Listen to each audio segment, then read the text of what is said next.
Game dev is hard, I get it. There is so much to learn. Art, sound, mechanics, and with so much competition, it can feel overwhelming. Here are my major 6 pieces of advice that I really wish I knew sooner, so you don't have to learn the hard way. Number 1, beware of scope creep. I'm not breaking any new ground with this piece of advice, but it is one of the best pieces of advice you can get as a game dev, so start with a small, achievable scope. It's easy to get carried away adding new features or ideas, but this can delay, decay, and eventually kill your project. So what does scope creep and feature creep actually mean? If you've ever been making a game and then decided, wouldn't it be better if this was a AAA 4D virtual reality shooter? Then you probably might be facing some scope creep. To be fair, if your game does use any of those words, then you've probably already got enough on your plate. Essentially, this is just when you add too much to your game, or not even add, it's when you have too many ideas and you're trying to add all of them and you never sort of finish the game because of the amount of ideas that you have.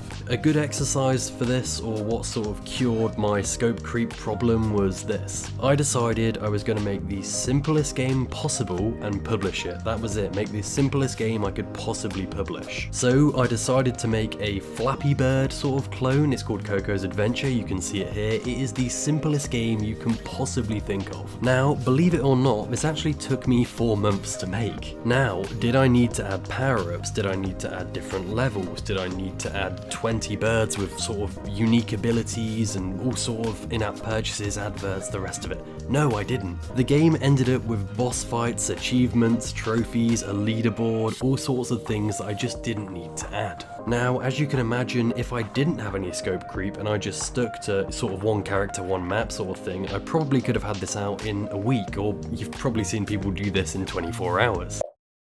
That being said, another problem with this game was I just tried to do everything myself. Which leads us on to the next point, learn to offload work. Focus on what you're good at and outsource or learn the rest. Like they say, we stand on the shoulders of giants. This is a pretty simple point, you don't have to make everything yourself. Don't get me wrong, it's very impressive when someone makes a game completely on their own. My point here is you can easily spend a lifetime in any topic in game development, whether it's the music, the sound, the shaders, the art, the programming, the efficiency, the optimization, all of these things. For me, the best thing I ever did was starting to outsource art and music to people on Fiverr. I'm sure there's plenty of other websites, or you might even know someone who does, 3D modeling or something. Just reach out to them and trust me, you'll have a much better experience. That being said, after you've made a couple projects, you will realize there is some parts of game development that you enjoy more than others. For example, recently I've quite enjoyed 3D modeling and texture painting and all of this, so I've been sort of getting more into that while still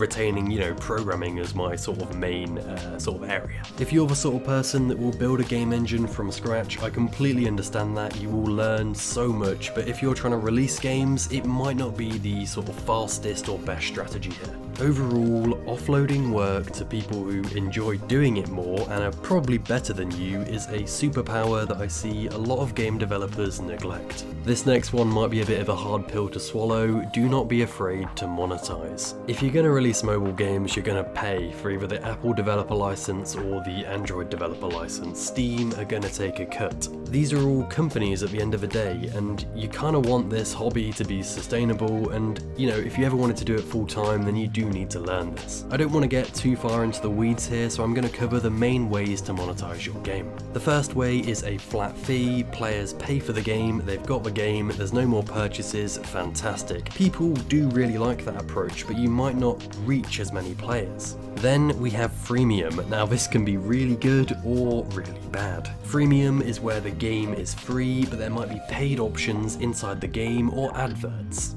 A strategy that gets a fair amount of negative reception is pay to win or pay for advantage. You see this in a lot of mobile games, and it's where you can pay to sort of get that leg up on other players. Where in-app purchases can be quite good and quite sort of respected is pay for cosmetics. So they're not getting an advantage, but they might look a bit cooler, and they're giving you a bit of money for that. Finally, we have adverts, which are one of the more complicated methods of monetizing, but they can work pretty well sometimes. First of all, you've got banner adverts. These might display at the bottom or the top of the screen, and they will just display an advert all of the time they're there. Then you've got these sort of full page adverts that pop up and play an advert that you sort of have to wait for, you can't really skip, and that will typically happen between levels or something. I'm not a huge fan of these, but let's say you offered like a premium version of the game for like £1 and it gets rid of adverts completely, maybe that's slightly more balanced, but overall people are never really gonna like ads. Finally, I think the best way to do adverts is what we call a rewarded ad. A classic example is you're playing a game, you die, it says revive yourself, watch an advert. You watch the advert, you come back to life, you've got something, they've got something, fantastic trade. So my main point here is just don't be afraid to monetize your games.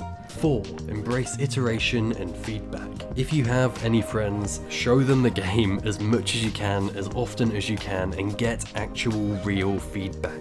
The amount of times I've watched someone play like a development build of my game and they try and do something they can't, or they find a problem, is just so frequent. And then it's so easy to go back and go, why can't you do that? You just won't see the problems that other people see or the features that other people expect when they play your game. A classic one for me is the user interface. To me it's super simple, but for someone who's doesn't know what every button does, it can sometimes feel overwhelming, and I will say it's definitely worth learning a lot about UI. The major piece of advice here from me, I suppose, would be to just watch people play your game. Don't sort of get hands-on, don't get involved, and see what they get stuck at. If they can only work out how to play the game with you in the room, it's not going to be very good if some random person buys it. 5. Write scalable, robust code. You probably won't rewrite that code later, so take the time to build something scalable and robust from the start. This doesn't mean over-engineering, just make sure your code can handle future changes without breaking. I do understand this isn't everybody's strong point. I do have a website to help developers called kitforge.io. On this site you can buy and sell game templates. For example, all the gameplay you've seen today are from projects that I've built. If you enjoyed any of the shooter games today, I do have a first-person shooter framework. It's a great piece of kit. All of the work is done for you, you just chuck in your models, and it uses code-based animation, so if you're not an animator, you can just chuck in the model and it will animate it through code. Anyway, if you are interested, that's kitforge.io.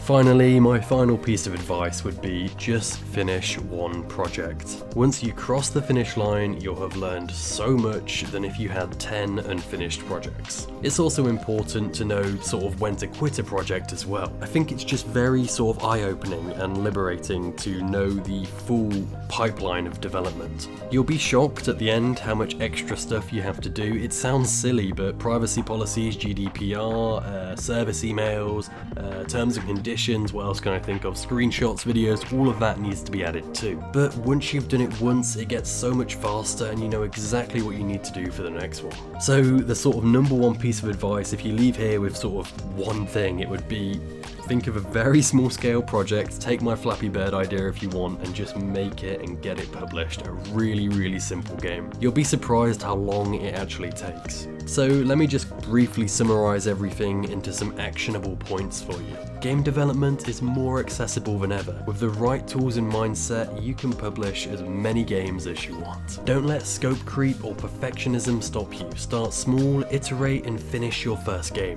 You'll learn so much more by doing than you will by planning. With that being said, subscribe for more videos like this. I will put my games in the description. Thank you so much for watching.